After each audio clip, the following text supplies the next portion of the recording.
pessoal, estamos em mais um programa Luz Câmara Ação contra o Câncer, nesse começo de ano, falando de perspectivas para 2015, e ninguém melhor do que o gestor do Hospital de Câncer de Barretos, Fundação Pio XII, Henrique Prata, para fazer aí uma análise de como que foi 2014 e também falar de 2015. Olá, Henrique, bem-vindo. Tudo bom? Bom, estou muito feliz de estar aqui abrindo um ano no seu programa, Pois é. que você tanto tem amor e carinho por ele, e que a gente possa dar uma satisfação do tanto que foi um ano de muito orgulho para todos nós, que crescemos muito, temos muito que agradecer o apoio que nós tivemos de todo esse povo brasileiro maravilhoso que ama esse projeto, que sabe que esse projeto é sério. Né? É tão sério, né, Henrique, que esse ano o hospital foi eleito o melhor hospital de atendimento SUS no estado de São Paulo. Então, assim, não é apenas o AUE, a mídia, há uma certificação séria por trás do trabalho do hospital, né? O incrível dessa certificação é que a história, nenhum hospital tinha superado mais que 94% de aprovação, que era nós mesmos. Essa aprovação tem análise do governo do Estado. O recorde já era do Hospital de Câncer. O recorde já era nosso. E também do governo federal, que é do Ministério da Saúde. A primeira que saiu, nós saímos com 93, em 2000, acho. E aí, de lá para cá, nós superamos nós mesmos no ponto que nós chegamos a 97% de aprovação. Isso é uma análise de muita importância, de muito orgulho, porque é uma análise do usuário do hospital, comparado com todos os requisitos, desde satisfação do cliente, o protocolo de tratamento que fez. Tempo de resposta, né? Tudo. Então, acho que é um motivo de muito orgulho, mas não só pelo Hospital do Câncer também. Nós passamos o primeiro lugar também pelo atendimento do serviço 60 AMES que tem no estado de São Paulo. Uhum. Todos são avaliados, né, E já são avaliados por cima, né? Porque o AME é um projeto que deu certo. Mas o AME são 60 projetos iguais. O Barretos tem o AME cirúrgico, o primeiro do país, satisfação, é o AME cirúrgico, e o quarto é o AME ambulatório. Num raio de 60 projetos iguais, do mesmo porte. De graça, SUS. Em 60 nós somos o primeiro também em satisfação do usuário em qualidade de serviço. Quer dizer, é uma prova que a gestão que nós temos de tratar por amor, ela é acima de qualquer receita, de qualquer remédio, de qualquer equipamento, de qualquer instalação bonita. Tem muitos AMES mais novos que os nossos, mais equipados que os nossos, mas não tiveram a média de satisfação que nós tivemos. Pois é, esse ano a gente também teve o robô, né? A inauguração da Vinci e tal, que chegou aí, a cirurgia robótica. Teve também a inauguração do Departamento de Clínica Médica. O que mais que você pode destacar? Eu acho que o grande destaque é o robô, porque era a única cirurgia que nós não tínhamos igual à medicina privada. É uma cirurgia de uma precisão de 100% de qualidade, de exatidão no procedimento. Por exemplo, de cada 100 homens que operam pelo robô, 99,9 não vai ficar impotente, porque preservou todo o nervo da próstata. Uhum. Depois, em cada... isso também em gineco, isso também em todas as especialidades, digestivo alto e baixa, é muito precisa a cirurgia. Mas nós não fazíamos essa cirurgia. E era a única coisa que faltava para nós termos o que a medicina privada tem em qualquer parte do mundo. Então, tecnologia hoje, de ponta. É um equipamento caro, custa 3 milhões e 200 mil dólares, e mais a manutenção dele é mais 3 milhões e 200 mil dólares durante o contrato de 10 anos com a empresa. Então, a cirurgia custa muito cara, mas ela dá uma exatidão. Você imagina os homens de 40, 50 anos podendo operar, ter certeza que não vão ficar impotentes. Custa muito cara para o hospital. Para o paciente não custa nada. Não, pelo paciente que nenhum procedimento ele nunca pagou nada. Ao contrário, ele sai daqui sabendo que ele recebeu o que tem, se ele fizesse, só tinha igual para fazer, se ele fosse muito rico, porque ele ia pagar 100 mil reais uma cirurgia dessa, em qualquer parte desse país. Tem 3, 4 robôs na medicina privada e eles cobram 100 mil reais a cirurgia. E aqui não se cobra nada. É uma cirurgia que custa mais cara, ela custa 18 mil reais. Mas ela é muito precisa. Então, nós hoje estamos igual a qualquer serviço de ponta no mundo, em todos os requisitos. É um motivo de muito orgulho atravessar o ano. Isso nós devemos uma gratidão imensa para o Zé Luiz Cutrale, que sensibilizou muito por o único serviço que nós não tínhamos, de qualidade igual à medicina privada. E aí nós entramos o ano, se Deus, estamos entrando no ano muito satisfeito, inaugurando o centro também de pesquisa clínica, que é um departamento que ficou sofisticado, que também não tem nenhum serviço igual em nenhum serviço no país inteiro, um departamento tão especializado, tão profundo em qualidade quanto esse. E os resultados são esses, satisfação que o usuário sai daqui. A instalação de ser bonita, de ter equipamentos bons, isso nunca me ilude muito. O que eu sou fixado mesmo é em saber se nós somos bons no tratamento do amor, que é o remédio que cura. Né? E o resto... Que é tratar o ser humano como ser humano, que ele merece ser inteiro, com família, com história de vida, né? Você sabe qual é a frase que está aqui não se trata câncer, né? Não se trata câncer. Você vê o que meu pai falava para mim, que fixou tanto na minha cabeça e me provou cientificamente. Eu acabei hoje, se eu tivesse uma tese para fazer de medicina, eu ia fazer o que meu pai me falava, que me ensinou e que eu pus na faculdade de medicina. Que não existe remédio que faça efeito sem primeiro se restituir a autoestima e a dignidade da pessoa. E é o que nós sabemos fazer aqui. O remédio aqui faz efeito porque você não tem aqui, desde o porteiro, do faxineiro, a toda a parte paramédica e médica desse hospital, que todos não tratam o paciente por amor. E nós somos contaminados por essa forma de tratar por amor, porque é isso que nós sabemos que nós somos a Agora, como é que mantém essa filosofia ao longo de um ano? 2014 não foi um ano fácil. O brasileiro avalia que 2014 foi um ano difícil, de superações de alguns eventos, aí ano de política, um ano de Copa do Mundo que a gente quer esquecer o resultado e por aí vai. Agora, como é que você consegue manter na equipe, e você fala isso em todas as reuniões, né? Todas as reuniões festivas ou de trabalho, que do faxineiro, do jardineiro, do recepcionista até o médico mais gabaritado, o diretor clínico mais... né, importante. Todo mundo aqui ajuda, colabora no tratamento das pessoas. Como é que você consegue manter essa chama acesa?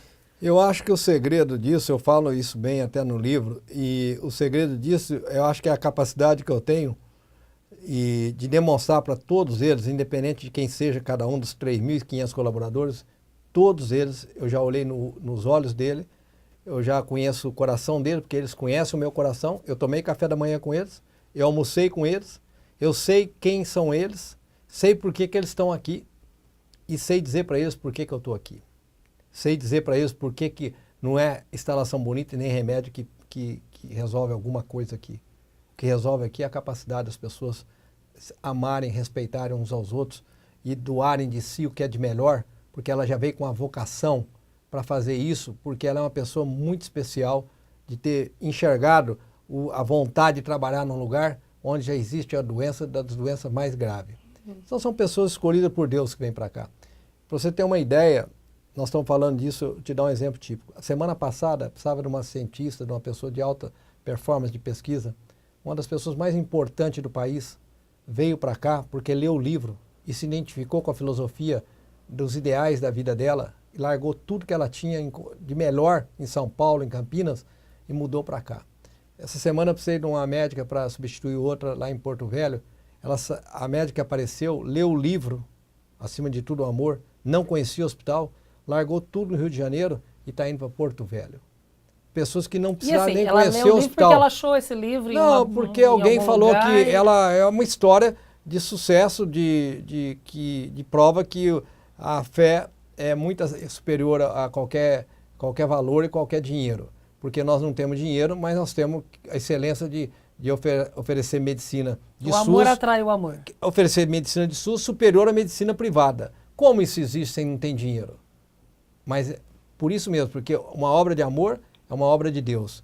E aí vem o livro que facilitou muitas pessoas não conhecerem o hospital e que estão assumindo gestões em outros hospitais, que estão vindo para o hospital por encontrar o que essas pessoas que vieram trabalhar aqui, esses 3.600 colaboradores que nós temos, vieram procurar também o que eles tinham no coração, que era tratar as pessoas como eles gostariam de ser tratados. Eles já tinham essa semente, essa essência, porque eu conheço cada um deles, de ter intimidade, de saber por que ele veio para cá, como que ele era, como que ele nasceu, como foi a família dele, para ele ter essa origem de ter honestidade do que ele vem fazer aqui, seja por amor. E assim ele me conhece e conhece meu pai e minha mãe, porque eu conto a história da família, que é uma história de 50 anos. Então, há uma identidade entre nós e uma honestidade entre nós, e eu acho que o respeito que eu tenho por eles eles têm por mim e nós temos pelos pacientes. Então, acho que é um trabalho que eu sou exaustivamente, trabalho isso, que é a honestidade que eu tenho de ser de igual para igual com todo mundo aqui dentro. Eu não acho que eu tenho um valor a mais do que uma faxineira aqui no hospital. E meu pai também não achava isso.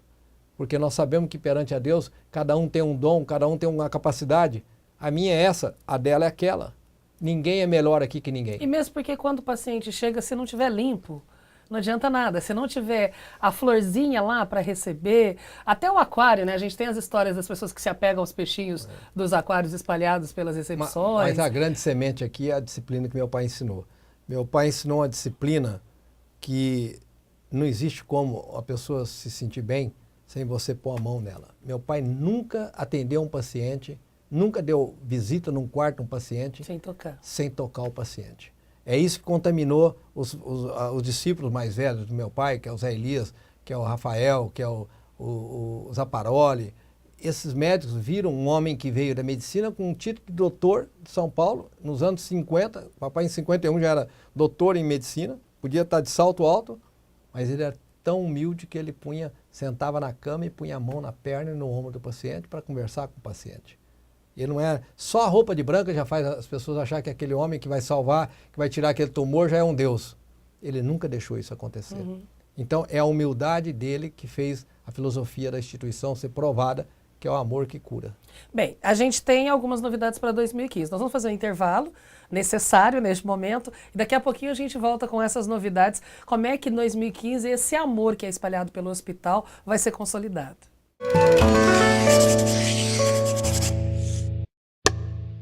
O Hospital de Câncer de Barretos realizou recentemente a primeira edição do Festival Cuidar, uma ação em parceria com a Diretoria Regional de Ensino de Barretos e o Hospital São Judas Tadeu, unidade de cuidados paliativos do HCB, que teve como intuito gerar uma interação entre os alunos da rede pública do município e os pacientes do hospital, desmistificando o significado dessa etapa do tratamento oncológico através de apresentações feitas pelos próprios estudantes. O evento, que ocorreu no Centro do Professorado Paulista de Barretos, foi um sucesso. Nós voltamos, hoje a nossa conversa é com o Henrique Prata, praticamente um mito aí na cidade de Barretos, na região, em todo o país, porque é a cara do Hospital de Câncer quando... Mas é um mito, tem vários mitos em torno da sua figura, né? Quando a gente faz uma campanha como Direito de Viver, por exemplo, é a sua cara que vai lá. Seja na televisão, seja nos programas que habitualmente as pessoas te convidam. Chega no show da Xuxa, né? Que a Xuxa hoje acabou virando sua amiga e trabalha em prol desse hospital. Ivete Sangalo já te levou no palco quantas vezes. Então, quando a gente fala em você, a gente fala na cara do hospital para o mundo. Estou errada? Não, nisso está certo. Eu acho que a imagem que descolou e que representa sou eu, a minha imagem. E é a tua missão essa também, né? Pelo fato também de eu sempre ter tido muita coragem de ir para frente, ir para cima, em buscar recursos para dar dignidade para os pobres. Né? Entre os mitos que existem, né, é que você pede muito. Você está sempre na porta de camarim, está sempre lá nos bastidores de show, pedindo, insistindo para que as pessoas entendam a história do hospital. Aqui no Brasil, para quem tinha de pedir para todos. Acabou Agora foi para fora. Agora foi para fora. Tamanha vontade que eu tinha de pedir. E nós vamos ter uma surpresa quando eu contar o que vai acontecer esse ano, que vai ser um momento talvez mais incrível que o hospital vai poder viver, de fazer uma receita que é muito significativa, mas mais que isso, nós vamos dar um exemplo para o Brasil inteiro o que é amor e solidariedade de um astro que esse sim é o maior mito da história da música de todos os tempos. Então, mas falando de receita, falando de dinheiro, Direito de Viver, por exemplo, quanto deu esse ano de 2014? Então, em dinheiro? Então, em dinheiro, o Direito de Viver, que o ano passado tinha dado 1 milhão, só do 0,500, para explicar bem, porque nós, normalmente no programa de auditório, a gente levava cheque das empresas que davam cheque. Esse ano nós não levamos cheque e o ano de 2013 para 2014 nós tivemos 1 milhão de receita de 0,500, está na rede TV, era uma rede que estava com problema passando uma crise também, não tinha muita audiência. E esse ano nós levamos para o comercial, fizemos um programa que, pela Karina ter ido para os Estados Unidos e viu que a forma mais fácil que tinha de fazer era campanha estilo comercial, nos horários nobres. Mais diferentes possíveis, mais diferentes, né? Rede de televisão. E usando as redes sociais também, usando a internet como usando parceira, todos os né? recursos que nós tínhamos e arrecadamos 5 milhões e meio esse ano, acho que 5 milhões e 400, 5 milhões e meio. Só pelo 0500? Só pelo 0500, que superou todos a história desses 10 anos que nós já fazemos. Para você ter uma ideia, a Rede Bandeirante pôs em toda a sua programação, em todas, o 0500. Que é uma TV que hoje tem uma grande audiência. A Rede Globo cedeu horários importantes. Os horários nobres. Né? Você vê no horário do Jornal Nacional, aparecia lá o Drauzio Varela. Olha as personalidades que estavam pedindo dinheiro. Drauzio Varela, a Xuxa, Estãozinho Choró, Luan Santana. E eu de vez Agora, em quando. fora esse dinheiro que se mede, né, que está lá, depositou, está na conta, há uma outra arrecadação por causa do direito de viver, por causa do hospital estar nos horários nobres de todas as emissoras de televisão importantes desse país, né? Como é que você consegue medir essa outra repercussão, que é a repercussão de alcançar uma pessoa que está na sua casa, sentada confortavelmente assistindo televisão e ouve falar no Hospital de Câncer de Barretos? Ouve um Drauzio Varela, alguém do peso dele falar. O Drauzio, por exemplo, foi uma pessoa o Dr. Drauzio, que me impressionou muito, porque ele nunca participou de campanha de pedir para ninguém. Mas depois que ele veio visitar o hospital, ele acreditou que tinha algo extraordinário aqui e que não é tão divulgado, principalmente porque nós estamos no interior. Ele chegou a ir para... Eu me lembro dele contar que, quando ele estava almoçando no ERCAD aqui, que ele chegou a ir para Israel para ver um centro que falaram que era o melhor do mundo, que é metade do nosso e metade em qualidade do nosso. E o mundo inteiro vai lá para Israel achando que lá tem o máximo e lá é muito inferior aqui. É aquele ditado que santo de casa não faz milagre, nós temos uma visibilidade relativamente do interior. Eu exploro muito, tento abrir muitas portas, mas nós sofremos muito essa visibilidade, porque as pessoas acham que é bom estar em São Paulo. É preconceito mesmo, né? Um a gente pode dizer que é preconceito contra o interior. Pode ser, eu acho que também é preconceito. Mas então aconteceu que é um ano que as pessoas viram a visibilidade do hospital, uma dinâmica de pessoas com personalidade, com prestígio, como Drauzio Varela, como Xuxa, como Estãozinho Choró, pedindo, como a gente precisa pedir. Porque não é brincadeira tocar um hospital que hoje Barretos e Jales custam 26 milhões por mês e o governo paga 15. Olha, mas isso é o preço de custo, nós não estamos falando em investimento. Não, só o custeio. Nós não estamos falando só o de remédio. nas novidades. Não, só o custeio. Mas quer dizer, todo mês falta 11 milhões no caixa. Então, e eles aparecem. E eles aparecem, porque aparecem de formas diversas. Então, eu acho que nós estamos vivendo uma prova de 50 anos de uma história que nós não temos dinheiro, mas a fé é muito superior a qualquer tanto de dinheiro, porque a fé faz com que a gente possa mover montanhas, abrir portas, abrir corações, abrir janelas. A gente faz nós temos um apoio imenso nesse país, de toda a mídia, de toda a classe artística, e mesmo da classe política vem melhorando ano a ano esse processo, ao ponto que no governo Serra, quando ele foi o governador, ele criou um Pró Santa Casa que veio ajudar as Santas Casas, as instituições filantrópicas, pela consciência saber que a tabela SUS não cobra os custos. Uhum. Que é isso foi um grande por suporte. Por exemplo, a Santa Casa de Barretos hoje só está em pé por isso. O Alckmin agora fez um reajuste no ano de 2014, mas quem criou esse fundo, foi essa condição, foi o próprio Serra, com a visão que ele tinha de ministro. Então, o que acontece? Eu acho que nós estamos vivendo um momento que o país está tomando consciência de que não pode hoje ter um profissional que demora 10 anos para ser especialista e oferecer uma consulta para ele R$10. Não ofere a dignidade de qualquer um, os valores que a tabela SUS paga. E então, para a gente ter um profissional aqui, para ele ter uma vida adequada, uma condição digna, nós temos de pagar ele bem. Por isso, então, nós temos um custo lá em cima com relação a isso. Mas é para oferecer honestidade para o nosso paciente, para oferecer qualidade. Esse profissional, ele podia estar em qualquer medicina privada do país, mas não, ele está aqui. porque ele se sente confortável aqui, não ganha o que ganharia em São Paulo, mas ganha perto do que ganharia. Então, toda essa fórmula é uma fórmula que a gente tem que ter a visão que nós temos de correr atrás. Eu sou gestor, não adianta ficar arrumando desculpa por que não faz a coisa que é certa. Aí eu não tenho a bênção de Deus. Então, a certeza absoluta, que eu tinha duas certezas absolutas, e isso eu descrevo também no livro muito bem. A primeira era que, para mim ter condições de pedir a bênção de Deus, eu tinha de fazer 100% o que é honesto de ser feito. Não importa quanto custa. Desde o funcionário até o médico todo mais mundo. Renomado, com todo mundo, você pagar tem- os direitos do trabalhador com honestidade. E comprar o remédio que é melhor, comprar o equipamento que é melhor, independente de saber se o governo paga ou não paga, quanto custa. Há um mito, uma das lendas em torno, eu comecei falando no bloco, falando que você tem uns mitos em volta de você. Uma das lendas é que você vira para os médicos e fala assim, compre como se estivesse comprando para tratar a sua mãe. Não, Isso é verdade. Isso aí eu fiz quando meu pai faleceu, quando meu pai morreu. Eu não sendo médico, eu tinha certeza que meu pai...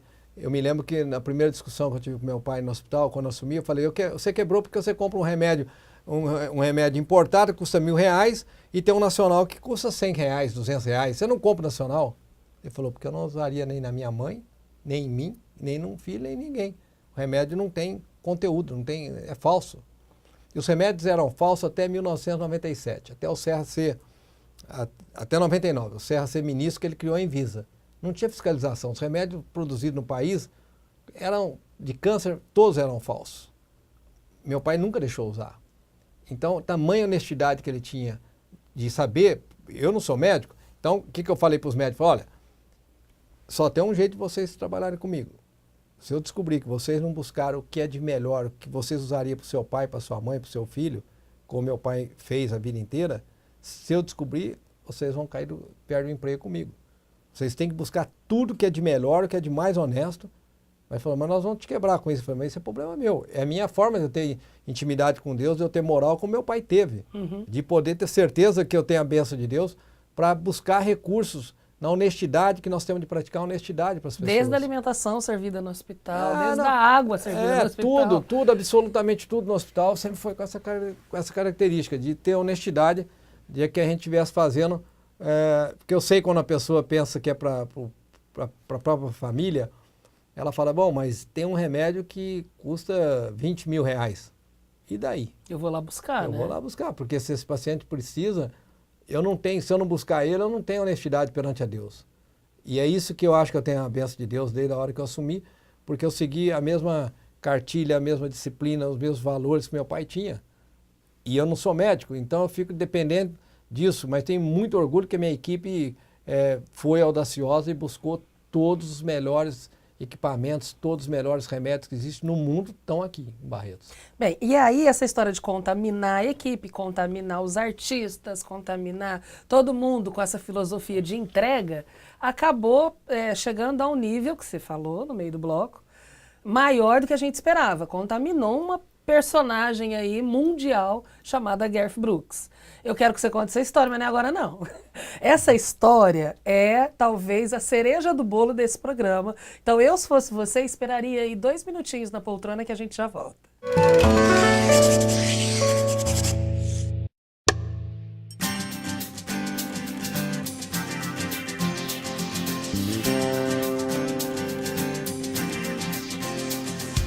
Fazer o bem pelo próximo já é rotina na Associação Voluntária de Combate ao Câncer, na unidade de Jales do Hospital de Câncer de Barretos. Os voluntários da AVCC auxiliam em diversos setores como nutrição, captação de recursos, internações e ambulatórios. Atualmente, a associação conta com mais de 50 colaboradores que oferecem algumas horas do seu dia em prol da causa do hospital.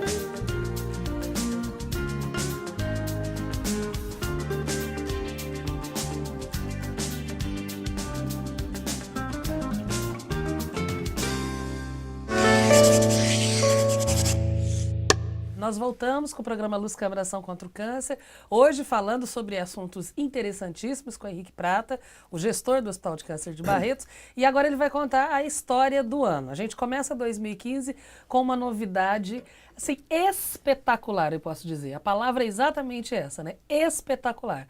Vem aí um grande show para Barretos e para o Brasil, Garth Brooks. Ele aceitou. O melhor para contar essa história é que ela não nasceu em 2014. Em 2011, eu tive uma vontade, tive uma intuição de querer ir atrás de um artista que representasse a visão internacional do hospital, a capacidade do hospital ter uma representatividade internacional. E o primeiro nome que veio na minha cabeça, a primeira vontade, foi o Garth Brooks, porque ele veio em Barretos em 98, não pôde conhecer o hospital, saiu correndo, que a mãe foi operada de urgência quando ele esteve aqui. Mas eu fiquei com aquilo no coração de olhar para ele e saber que ele era uma alma como Chitãozinho Chororó, como Leonardo, uma alma sertaneja, um homem simples, um homem... E aquilo me impressionou. Aí eu fui em 2011, tive a oportunidade de mandar um e-mail para o empresário dele, para o Bob. Ele marcou o Garth marcou que poderia me receber, abriu uma exceção. E ele estava num show intimista que ele não cantava, mas ele contava as histórias da música, a história da vida, para atrair mais pessoas para Las Vegas, que Las Vegas entrou em colapso em 2008, 2009 com a crise. Então, em 2011, eu eu tive a oportunidade de estar com ele, e ele ficou tão sensível por eu contar a história do hospital e por que eu fui atrás dele. Ele perguntou, mas por que você veio atrás de mim? Eu falei, porque você tem a alma do hospital, você tem a alma sertaneja, você é um cantor country. Eu não poderia ir atrás de nenhum artista pop, de um artista para abrir as portas para mim na mídia internacional. Como a gente estava falando, o hospital fica no interior, sofre preconceitos por ficar no interior, mas ao mesmo tempo tem identidade com quem gosta do interior. Mas teve um momento gozado nisso que eu fiquei tão empolgado, porque ele me perguntou, mas por que você veio atrás de mim? Por que você me escolheu? Eu falei, porque você é a alma do hospital. Aí eu falei, para valorizar mais, eu peguei e falei, olha, se tivesse vivo os Beatles, tivesse vivo o Elvis Presley, tivesse vivo o Michael Jackson, nenhum deles serviam para mim. Servia só você. Aí eu falei pro meu filho, eu traduzi, meu filho falou, não, dos Beatles eu não falo, porque aí é demais, pai, você tá apelando. Aí eu comecei a brigar com ele. Não, fala até dos Beatles. E ele percebeu minha briga com o meu filho, porque eu falei, ninguém servia, só você, Garth, servia. Como o Chitãozinho Chororó foi o berço, a entrada na mídia pro hospital.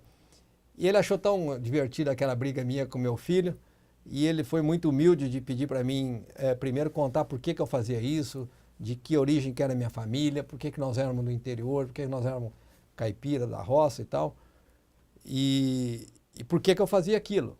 E ele também contou a vida dele para mim, para depois deixar eu pedir. A hora que eu pedi para ele falou, mas você não vai esperar 4 anos, eu tenho um contrato aqui de 4 anos para ficar aqui em Las Vegas ainda, porque eu não vou fazer turnê mundial antes da minha filha mais caçula completar 18 anos, porque depois ela é dona da vida dela. E ele então contou, porque separou, tinha 3 filhas, então ele cancelou a carreira, ficou 16 anos sem cantar. Foi de uma humildade comigo de contar a vida dele, e na hora ele mandou fazer o cachê, um cheque para mim trazer. E mandou fazer um cheque. O cheque, me lembro que o cachê de cada show era $500 mil. E ele falou, você vai levar um cachê do show que você assistiu. Eu falei, não vou levar. Falei, não vim aqui buscar o cachê. Eu meti a mão no coração dele, falei, ó, eu vim buscar isso aqui, eu vim buscar seu coração. E pus a mão no peito dele. Ele olhou para mim e falou assim, você não quer levar o dinheiro? Você vai esperar 4 anos ainda? Falei, o que eu quero é o seu coração e tal. Aí acho que foi o grande mérito dele ver que eu não estava lá explorando, querendo e tal. Nem sensibilizá-lo para explorar. Ele é muito humilde, muito sensível. Aí ele me liga, depois de 4 anos que eu tinha ido lá, e me chama para mim encontrar com ele, porque ele queria cumprir a palavra que ele me deu. Olha, ele lembrar de nós aqui no mundo inteiro, 36 países brigando por ele. Abriu a agenda quando ele voltou agora em setembro, vendeu 3 anos de show numa vez só, em todas as cidades que ele percorreu antes de ter sucesso nos Estados Unidos. E ele lembrou, deixa reservado agosto que eu tenho que cumprir a palavra com meu irmão. Bom, passado 4 anos, eu vou lá agora, fui com o Jory e o Cássio. A hora que ele me viu, que ele me abraçou, ele falou, irmão, você não esqueceu o tanto que eu te amo. Eu peguei e falei, como? Eu te amava antes de você me amar? Então, você que não pode esquecer o tanto que eu te amo, porque você foi o meu escolhido e nós já criamos aquela liberdade, aquela intimidade. E para as pessoas entenderem a humildade desse homem, antes de ser o astro que ele é, que superou Michael Jackson, os Beatles, Elvis Presley, superou todo mundo em faturamento, em U2, Madonna. Não existe ninguém que fatura em bilheteria, em CD como ele. Ele teve a humildade de dizer para o empresário dele, de falar, não peçam nada para o Henrique, porque é uma instituição pobre. Nós vamos lá, o que eles tiverem nós vamos fazer. Então, quando nós chegamos no escritório para fazer a reunião do trabalho, da produção, como seria, o Bob falou ao empresário, olha Henrique, eu estou engessado, ele quer ir no avião dele para não te dar despesa, ele não quer que nós te pedimos nada. Então nós estamos aqui assim, para saber... Só para as pessoas que estão assistindo entender, muitas vezes um artista dá o show, mas ele está dando, na verdade, só o cachê dele. Aí, às vezes, quem ganha o show tem que pagar os músicos, custos, o hotel, o transporte, né? Então há um custo cenário, embutido, inclusive na doação. Tem né? muito. No Brasil tem uma meia dúzia só que não cobra custo. O resto dos outros 30 que nós fazemos, todos cobram custo. Alguns mais caros, outros mais baratos. Mas o Gert vem para quebrar tudo isso, para mostrar que ele está saindo do lugar, do centro dos Estados Unidos, para doar para os nossos irmãos aqui no Brasil. Quer dizer, nem o transporte. Não, nada. Aí ele viu outra sensibilidade minha, que eu falei, Gert, eu ganhei 2 empresários amigos meus, me doaram o avião. Eu também não quero que você tenha custo.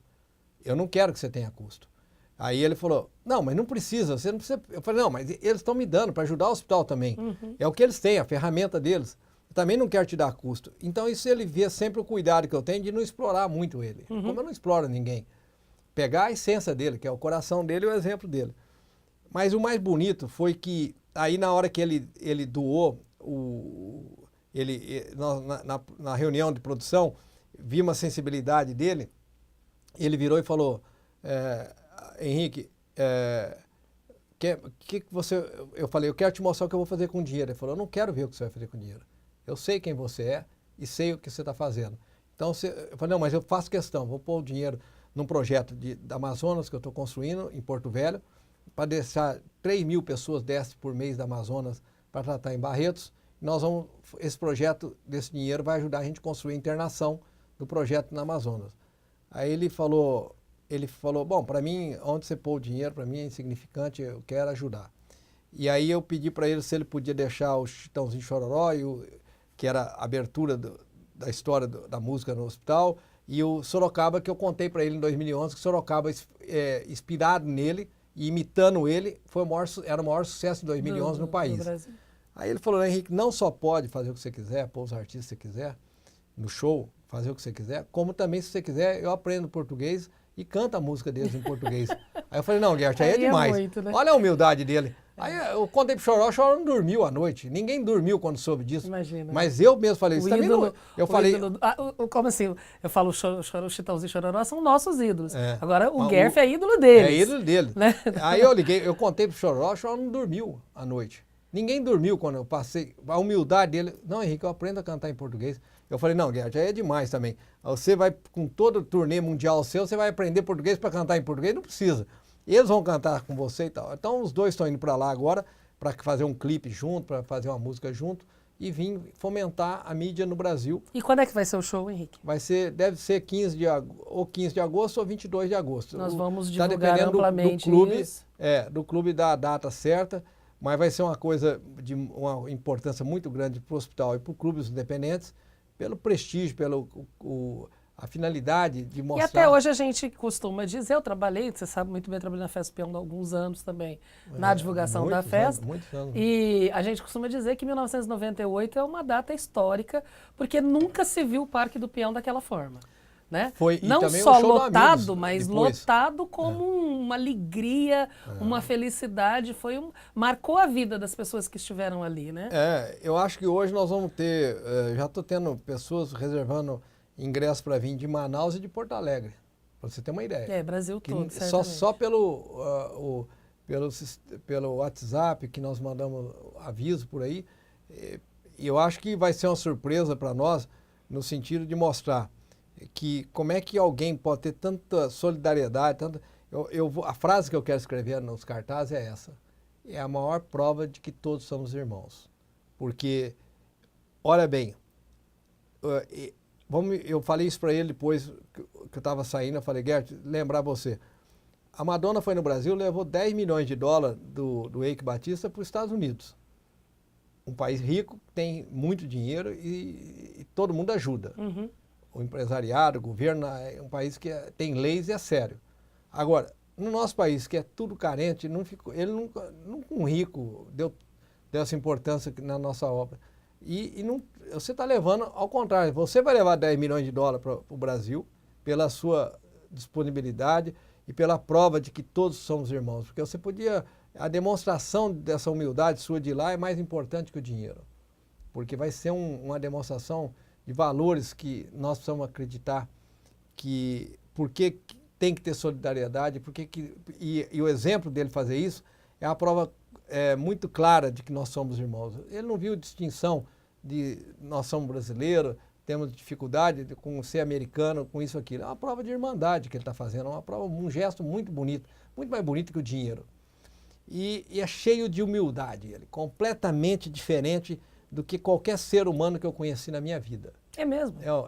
Só vi uma pessoa que eu não consegui, que eu consegui enxergar uma humildade que era mais assim, um aspecto diferente, que foi o Papa João Paulo também, que eu cheguei perto dele, eu não conseguia... Você está comparando o Garth Brooks a não, um homem que hoje é um santo. Um homem que é santo, mas eu estou comparando o gesto de humildade. Quero ver. Que é a essência do ser humano. A essência do ser humano, de humildade.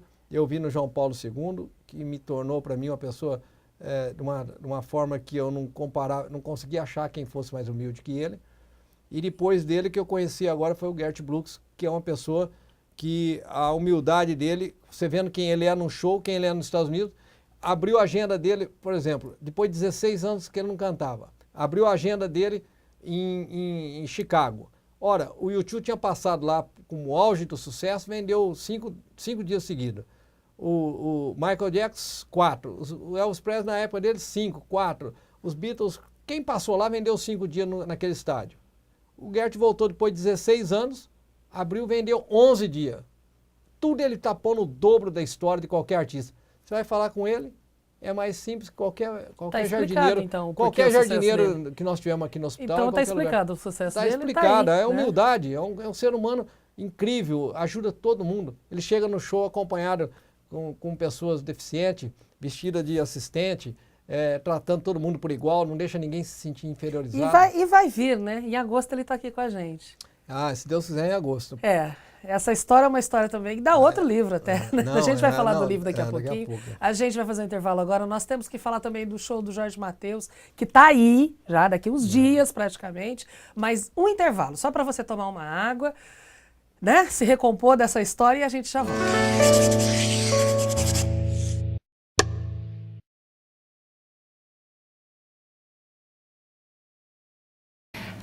A incontinência urinária é definida como a perda involuntária de urina, ou seja, é a falta do controle automático da pessoa conter a urina, e isso leva a uma piora importante na sua qualidade de vida, tanto nos aspectos sociais, higiênicos, sexuais e até mesmo financeiros.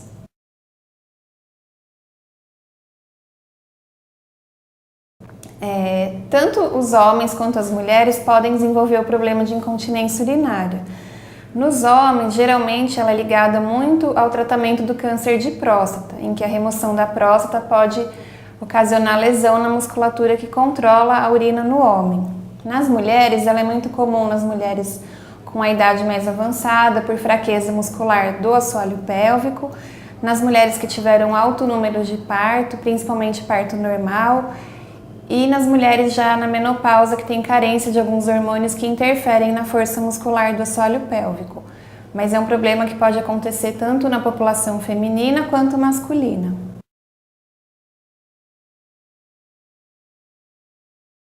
O tratamento da incontinência urinária pode ser feito de forma conservadora ou cirúrgica.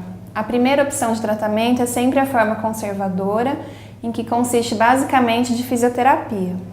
Na fisioterapia, o nosso objetivo é fortalecer a musculatura pélvica para tentar fazer uma continência melhor do paciente, tanto no homem quanto na mulher, e também tentar normalizar as anormalidades do músculo detrusor, que é o músculo da bexiga.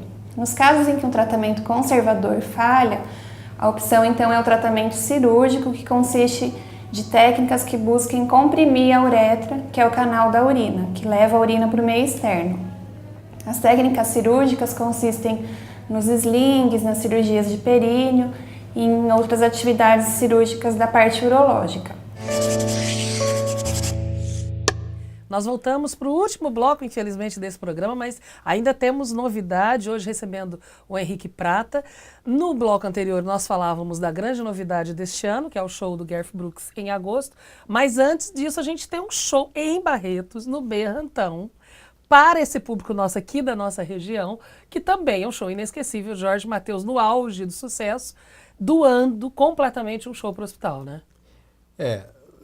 2015 é um ano que diferente. Nós entramos vamos entrar para a história como o ano do recorde que o hospital vai bater em termos de shows e de solidariedade e tudo mais. O Jorge Mateus simplesmente é o artista de maior bilheteria, de maior alcance de tudo no país sobre a música.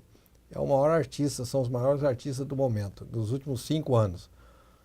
Eles estão dando um exemplo de solidariedade, de amor, de carinho, de pôr uma data na agenda. Eles se ofereceram, inclusive? Eles todo ano eles se oferecem para fazer uma data para o hospital. E o Cássio achou que o melhor seria fazer o jantar com ele esse ano. E eu acho que ele vai estar também na Festa do Peão, não tem dúvida, mas vem um show aí que é intimista, que é aquele show que a pessoa demonstra a intimidade dele, o amor dele, de uma forma muito diferente, que é um jantar de fraternidade. Então vai ser um show espetacular, espero que vocês todos se esforcem aí, façam suas economias aí para nos ajudar, porque é um momento que a gente está unindo as forças aí em favor do hospital. E é um ano também em que você está colhendo, desde 2014, e agora talvez 2015 seja muito mais concreto, os frutos do livro, que é um livro que conta praticamente a história do hospital sob o seu ponto de vista, que quem lê o livro vai descobrir que um dos milagres gerados pelo hospital é a história do Henrique, que mudou a cabeça e o coração. Né? No começo tinha uma certa até resistência ao hospital e hoje... Certa não, total resistência. Eu até fui testemunha disso, particularmente como repórter. Então o maior milagre, certamente, o primeiro milagre foi esse. E você conta essa história aí, né? Eu acho que o livro está sendo para mim hoje uma surpresa, pelo menos umas 100 vezes a mais do que eu imaginava que fosse ser. Vai virar até programa de TV agora? Agora ele inclusive vai virar um programa de TV com esse título, com esse nome, Acima de Tudo o Amor, porque foi uma maneira que eu encontrei uma solução para explicar o livro, a receita do livro em detalhes, para tantas cidades, tantos lugares, tantos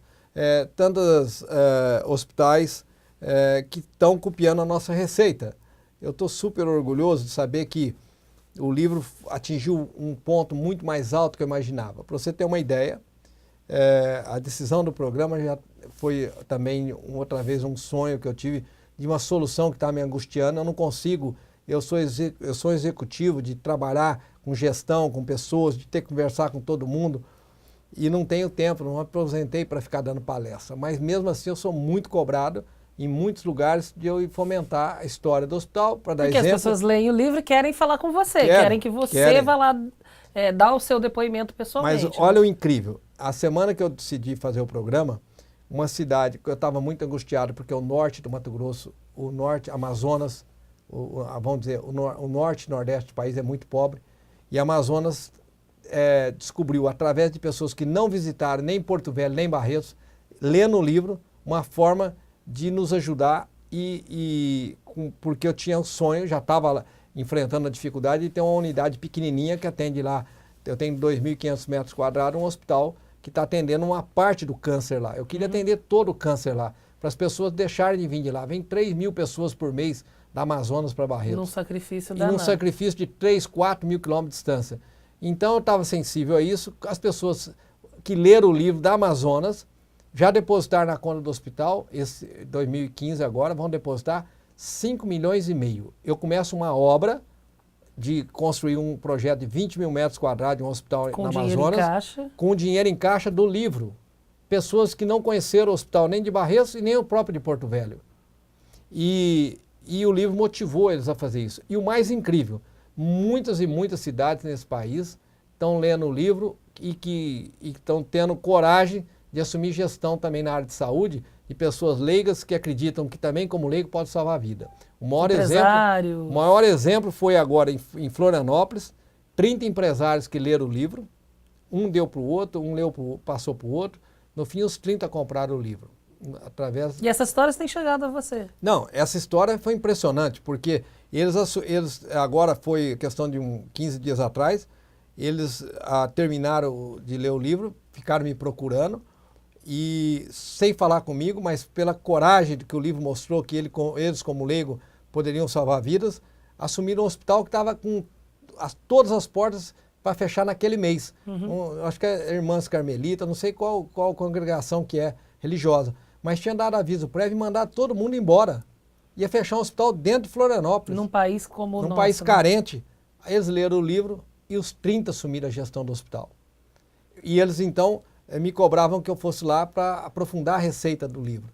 Eu falei, não, eu vou fazer um programa de televisão, eu vou passar a receita do livro, a receita do sucesso do livro, através desse programa de televisão, que vai dar para vocês a chance de vocês fazerem etapa por etapa e saber de onde que eu me abasteço para ter essa fé. O programa é da Rede Vida, uma parceria com a Rede Vida de televisão. É um programa da Rede Vida. Que é uma emissora católica. É uma emissora católica que foi uma combinação de momentos, de fatores, que no mesmo momento que eu estava procurando a solução, aparece também o seu Monteiro com a vontade que eu fizesse algo na Rede Vida para ajudar o hospital. E era o melhor que tinha. Não só estou ajudando o hospital, mas também estou ajudando outros hospitais, outras áreas de saúde. Eu tenho mais de 26, 30 cidades esse ano que já me pediram palestra. Eu não estou aposentado para poder sair e fazer palestra, mas eu vou poder, através do livro, fazer o que eles querem. Mergulhar nas forças, onde eu me abasteço, a minha fé, para mim poder ter condições de não desistir de fazer o que é honesto e procurar sempre ter a bênção de Deus para seguir em frente nas dificuldades. Que tem momentos que você entra numa dificuldade que você pensa que está num deserto, que você está sozinho e você não sabe, mas sabe que eu estou ficando louco de fazer isso? Mas é porque eu preciso me abastecer com mais fé, aprofundar mais, para mim nunca me perder, nunca desanimar no meu caminho, na minha jornada.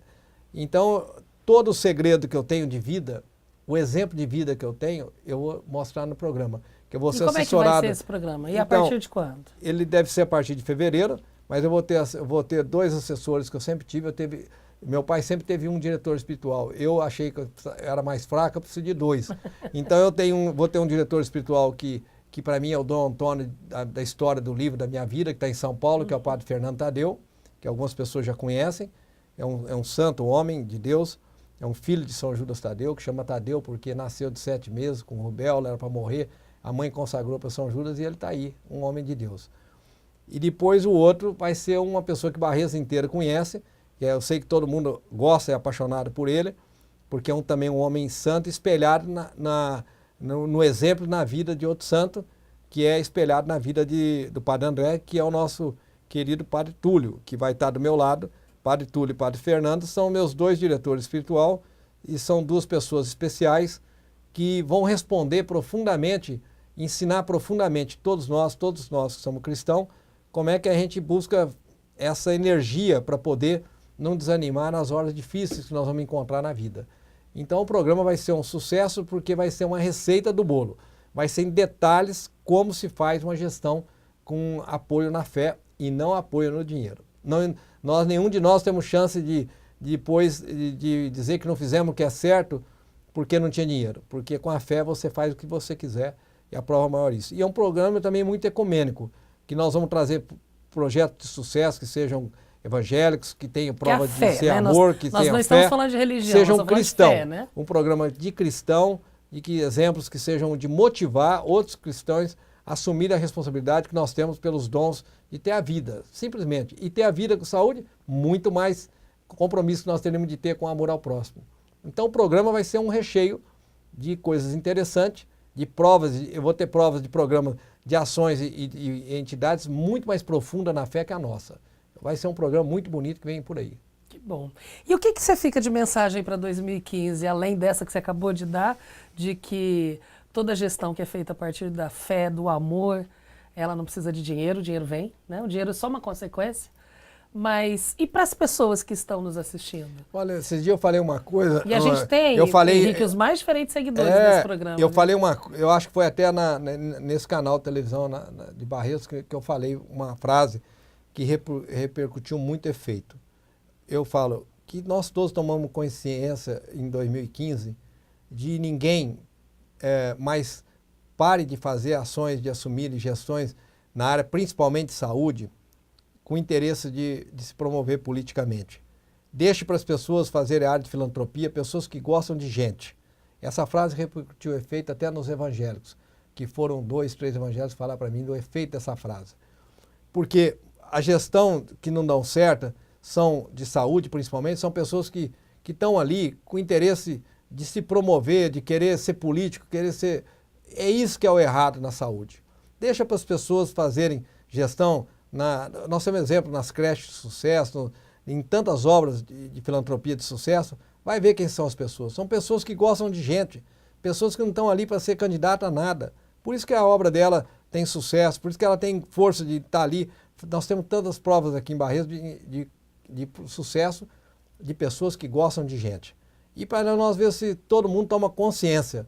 Não façam gestão, gente que não querem, que não gosta de gente, gosta de política, que faça política, mas menos assumindo o compromisso de cuidar de gente. Porque cuidar de gente é a chance de você não ter amor, você errar muito e às vezes não poder ajudar, e sim ajudar até as pessoas cometerem mais erros na área de tratamento de saúde. É o amor. Então, amor ao outro. A gestão é responsabilidade que nós todos temos que ter, trabalhar em que fizermos, fazer só por amor e não por interesse qualquer que seja pessoal. E aí eu termino o programa hoje falando que o livro, você pode encontrar também como comprar o livro no nosso site. Tem aí, ó, nosso GC, as redes sociais que nós estamos presentes, o site do Hospital de Câncer. Se você se interessou pelo livro, o livro está lá também, à disposição. Nas lojas, nas nossas lojinhas aqui do hospital também tem o livro.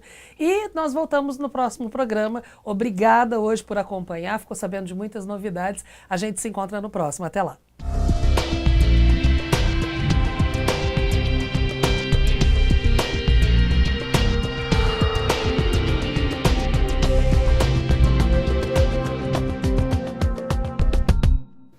Olá, estamos mais uma vez com vocês, com o quadro Trocando Ciência em Miúdos.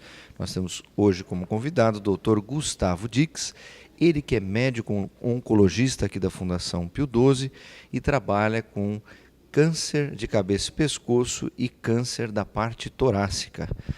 Olá, doutor Gustavo, como vai? Tudo bem? Oi, tudo bom? Obrigado pela oportunidade de estar falando do projeto aqui para vocês. É muito bom estar aqui. Dr. Gustavo está fazendo o seu mestrado aqui na Fundação Pio XII com um projeto bastante interessante envolvendo pacientes com câncer de pulmão. Dr. Gustavo, o câncer de pulmão é uma doença frequente, é perigosa, como é que é? Conte para a gente, por favor. É uma doença que tem se tornado bastante frequente em função da poluição ambiental, fumaça, industrialização e em função também dos hábitos tabágicos, embora eu acredite que no Brasil a gente tenha reduzido um pouco os índices de tabagismo entre os jovens, mas tem aumentado consideravelmente.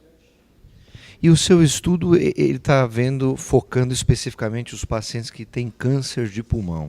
Você pode contar para a gente um pouquinho como é que é o seu estudo, Dr. Gustavo? Bom, os estudos eles apontam que o surgimento dos tumores pode estar relacionado com uma inibição do sistema imune. O sistema imune ele defende a gente de algum micróbio ou até de surgimento de um câncer. E o meu projeto ele quer justamente fazer esse tipo de avaliação. A gente tem algumas proteínas na membrana das células tumorais. Essas proteínas estão presentes ali e elas interagem com algumas proteínas da membrana dos linfócitos, que são as nossas células de defesa. Essa interação ela pode provocar uma inibição da nossa resposta imune, uma maneira do corpo de eliminar esse tumor. Então, quando a gente tem essa interação, por algum motivo, esses tumores inibem a nossa resposta imunológica e a célula tumoral se prolifera. É uma artimanha, uma armadilha do tumor para driblar o nosso corpo e poder crescer. Quer dizer, então, que o tumor ele tem uma forma, um mecanismo de ficar escondido no corpo sem que o corpo perceba isso, é isso? Na verdade, o corpo ele não consegue se defender. Toda proteína estranha, ou micróbio, ou qualquer coisa diferente que possa acontecer nos nossos tecidos, o nosso organismo ele tem maneiras de se defender. E isso se dá através do sistema imune. As nossas células imunológicas, os linfócitos, eles defendem a gente, eles eliminam essas células, esses micróbios, essas proteínas estranhas. Por algum motivo, as células tumorais, alguns tipos de tumor, eles inibem essa nossa resposta e podem crescer livremente. Esse, então, é no caso do câncer do pulmão, isso pode acontecer. E o que você está fazendo especificamente? Se são pacientes que você está atendendo na clínica e que estão entrando no estudo, é um estudo que já aconteceu? Conta para a gente um pouquinho como é que é esse seu estudo de mestrado. Na verdade, eu estou selecionando aleatoriamente alguns prontuários de pacientes que foram submetidos a procedimentos cirúrgicos, que tiveram o tumor retirado, e eu vou mensurar, quantificar esses receptores nas células tumorais e nos linfócitos para poder comparar o desfecho clínico desses doentes. Quais que continuam vivos, quais que tiveram a doença voltando outra vez. Então, assim, a gente vai relacionar esses receptores com o andamento da doença após o procedimento cirúrgico. E de que forma o seu estudo vai poder, no futuro, ajudar os pacientes com câncer de pulmão? Eu acho que no sentido de estimular estudos e desenvolvimento de medicações que atuem nesses receptores, que desarmem essa armadilha do tumor de poder driblar o nosso sistema imune. Isso a gente ainda não tem hoje, ou seja, o seu estudo vai permitir que um dia se desenvolva uma droga, um medicamento que possa combater esse problema do tumor. Na verdade, a gente já tem uma droga que está em estudo e eu acho que isso poderia reforçar o nível de evidência dessa medicação, estimular mais estudos de outras drogas, enfim. E você acha que você vai ter os resultados desse estudo que você está fazendo quando? Você está no começo? Está terminando? Como é que é? Eu acabei de selecionar os pacientes para começar a colher alguns dados relevantes e eu acredito que no final do ano que vem já esteja terminando o projeto. Ok, parabéns, doutor Gustavo, pelo projeto. É isso aí, o Hospital de Câncer de Barretos fazendo pesquisa e ciência para ajudar os seus pacientes. Espero vocês na próxima semana. Até lá.